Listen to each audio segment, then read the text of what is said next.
order. Pursuant to the Open Public Meeting Act, adequate notice of this meeting has been provided in accordance with law. We'll stand for the flag salute. I pledge allegiance to the flag of the United States of America and to the republic for which it stands, one nation, under God, indivisible, with liberty and justice for all. Roll call again. Mr. White. Here. Mr. Winthrop. Here. Here. We will, at the commission meeting, I guess, approve the minutes at that time.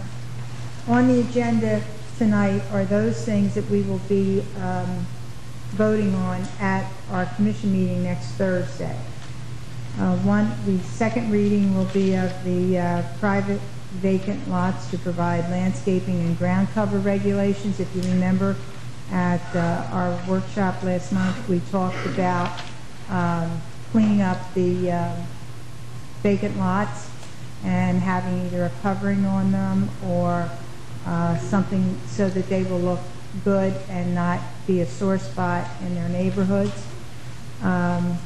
The grass blowers is the second one that we are going to be voting on at the commission meeting. And the discontinuing use of eminent domain for private development.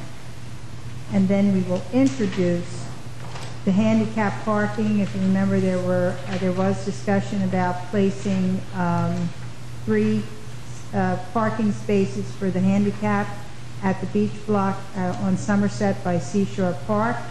And I know that Commissioner Weintraub has been working on that. And also introducing the ordinance for officers and employees to be indemnified so that in the course of their going about their duties, for instance, the police officers, if they come into where someone is going to sue them, of course the citizens and the city will support them in that endeavor. And then, of course, we would finally adopt all 3 of those ordinances that I just spoke to you about. In a few minutes, John will be talking to you about the adoption of the 2008 municipal budget, which we will do at the meeting on the 17th. And then we will have public input on the resolutions 81 through 87, and I just would give you a fast overview of what they are about. The community building deposits, I told you, I think before, that when people rent the community building and they put a deposit down, if their event has been canceled, we return it, and if the building, if they had their event and everything was left the way it should, the way they found it, we return the deposit. So that's what's happening there. We have, I think there are about 8 abandoned vehicles that were left here in Ventnor, and that auction will be on August the 5th. And I think I have in here it tells you where, I think on August the 4th, you can go to the Point Towing and Recovery, which is at 646 New Road, Summers Point, on August the 4th from 1 to 3, and you can look at those vehicles.